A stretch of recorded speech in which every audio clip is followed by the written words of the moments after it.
I'm Caroline, and we're gonna read The Big Friendly Giant. We are. Back in the cave, the big friendly giant sat Sophie down once again on the enormous table. Is you quite snugly there in your nightie, he asked. You isn't friggy cold? I'm fine, Sophie said. I cannot help thinking, said the BFG, about your poor mother and father. By now they must be jipping and scumping all over the house, shouting, hello, hello, where is Sophie gone? I don't have a mother and father, Sophie said. They both died when I was a baby. Oh, you poor little scrumplet, cried the BFG. Is you not missing them very badly? Not really, Sophie said, because I never knew them. You was making me sad, the BFG said, rubbing his eyes. Don't be sad, said Sophie. No one is going to be worrying too much about me. That place you took me from was the village orphanage. We are all orphans in there. You is an orphan? Yes. How many is there in there? 10 of us, Sophie said, all little girls. Was you happy there? The BFG asked. I hated it, Sophie said. The woman who ran it was called Mrs. Clonkers, and if she caught you breaking any of the rules, like getting out of bed at night or not folding your clothes, you got punished. How's you getting punished? She locked us in the dark cellar for a day and a night without anything to eat or drink. The rotten old rot's wrapper, cried the BFG. It was horrid, Sophie said. We used to dread it. There were rats down there. We could hear them creeping about. The filthy old fizz-wiggler, shouted the BFG. That is the horridest thing I was hearing for years. You is making me sadder than ever. All at once, a huge tear that would have filled a bucket rolled down one of the BFG's cheeks and fell with a splash on the floor. It made quite a puddle. Sophie watched with astonishment. What a strange and moody creature he is, she thought. One moment he is telling me my head is full of squashed flies, and the next moment, his heart is melting for me because Mrs. Clonkers locked us in a cellar. The thing that worries me, Sophie said, is having to stay in this dreadful place for the rest of my life. The orphanage was pretty awful, but I wouldn't have been there forever, would I? All is my fault, the BFG said. I was the one who kid-snatched you. Yet another enormous tear welled from his eye and splashed on the floor.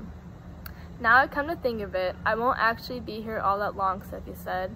I was afraid you will, the BFG said. No, I won't, Sophie said. Those brutes out there are bound to catch me sooner or later and have me for tea. I was never letting that happen, the BFG said. For a few moments the cave was silent. Then Sophie said, May I ask you a question? The BFG wiped the tears from his eye with the back of his hand and gave Sophie a long, thoughtful stare. Shoot away, he said. Would you please tell me what you were doing in our village last night? Why were you poking that long trumpet thing into the Gucci children's bedroom and then blowing through it?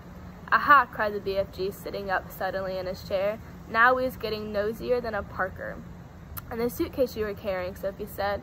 What on earth was all that about? The BFG stared suspiciously at the small girl sitting cross-legged on the table. He was asking me to tell you a whopsy big secrets, he said. Secrets that nobody is ever hearing before.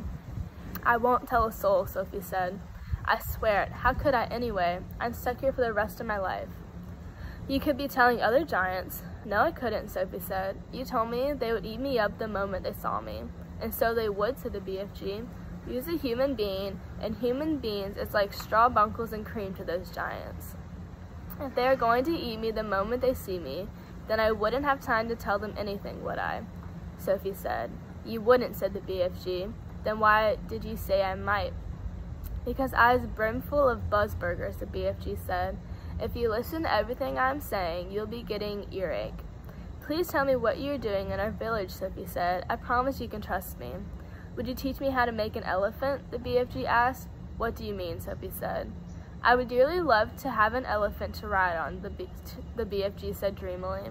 I'd so much love to have a jumbly big elephant and go riding through green forests, picking peachy fruits off the trees all day long. This is a sizzling hot, muck-frumping country we is living in.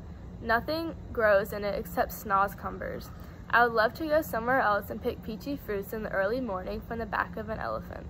Sophie was quite moved by this curious statement. Perhaps one day we will get you an elephant, she said, and peachy fruits as well. Now tell me what you are doing in our village.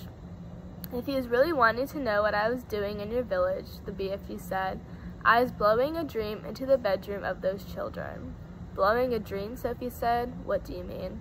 I was a dream-blowing giant, the BFG said. When all the other giants was galloping off every wet way and wished to swallow up human beings, Ayes scuttling away to other places to blow dreams into the bedrooms of sleeping children. Nice dreams, lovely golden dreams, dreams that is giving the dreamers a happy time. Now hang on a minute, Sophie said. Where do you get these dreams? I collect them, the BFG said, waving an arm towards all the rows and rows of bottles on the shelves. I has billions of them. You can't collect a dream, Sophie said. A dream isn't something you can catch hold of. You is never going to understand about it, the BFG said. That is why I is not wishing to tell you. Oh, please tell me, Sophie said. I will understand. Go on, tell me how you collect dreams. Tell me everything. The BFG settled himself comfortably in the chair and crossed his legs. Dreams, he said, is the very mysterious things. They is floating around in the air like little wispy, misty bubbles, and all the time they is searching for sleeping people. Can you see them, Sophie asked. Never at first. Then how do you catch them if you can't see them, Sophie asked. Aha, said the BFG. Now we is getting on to the dark and dusky secrets. I won't tell a soul. I is trusting you, the BFG said, and closed his eyes and sat quite still for a moment, while Sophie waited. A dream, he said, as it goes whiffling through the night air, is making a tiny little buzzy, humming noise. But this little buzzy hum is so silvery soft it is impossible for a human being to be hearing it. Can you hear it? Sophie asked. The BFG pointed up at his enormous chuck wheel ears, which he now began to move in and out. He performed this exercise proudly, with a little proud smile on his face. Did you see these? He asked. How could I miss them? Sophie said. They maybe is looking a bit preposterous to you, the BFG said, but you must believe me when I say they is very extra usual ears indeed. They is not to be coughed at. I'm quite sure they're not, Sophie said. They is allowing me to hear absolutely every single twiddly little thing. You mean you can hear things I can't hear, Sophie said. You is deaf as dumpling compared to me, cried the BFG. You is hearing only thumping loud noises with those little earwigs of yours, but I am hearing all the secret whisperings of the world. Such as what? Sophie asked. In your country, he said, I is hearing the footsteps of a ladybird as she goes walking across a leaf. Honestly, Sophie said, beginning to be impressed. What's more, I is hearing those footsteps very loud, the BFG said. When a ladybird is walking across a leaf, I is hearing her feet going clumpity clumpity clump like giant footsteps. Good gracious me, Sophie said. What else can you hear? I was hearing the little ants chittering to each other as they make scuttle around in the soil. You can hear ants talking? Every single word, the BFG said, although I was not exactly understanding their language. Go on, Sophie said. Sometimes, on a very clear night, the BFG said, and I was swiggling my ears in the right direction, and here he swiveled his great ears upwards so they were facing the ceiling. If I was swiggling them like this, and the night is very clear, I is sometimes hearing faraway music coming from the stairs in the sky. A queer little shiver passed through Sophie's body. She sat very quiet, waiting for more. My ears is what told me you was watching me out of your window last night, the BFG said. But I didn't make a sound, Sophie said. I was hearing your heart beating across the road, the BFG said, loud as a drum. Go on, Sophie said. Please, I can hear plants and trees. Do they talk? Sophie said.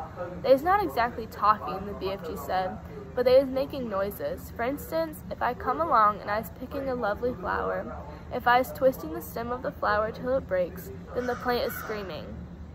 I can hear it screaming and screaming very clear. You don't mean it, Sophie cried. How awful. It is screaming just like you would be screaming if someone was twisting your arm right off. Is that really true? Sophie asked. You think I is a Swiss figgling you? It is rather hard to believe. Then I is stopping right here, said the BFG sharply. I is not wishing to be called a fibster. Oh no, I'm not calling you anything, Sophie cried. I believe you, I really do. Please go on. The BFG gave her a long, hard stare. Sophie looked right back at him, her face open to this. I believe you, she said softly. She had offended him, she could see that. I wouldn't ever be fibbling to you, he said. I know you wouldn't, Sophie said, but you must understand that it isn't easy to believe such an amazing thing straight away. I understand that, the BFG said. So do please forgive me and go on, she said. He waited a while longer, and then he said, It is the same with the trees that is with the flowers.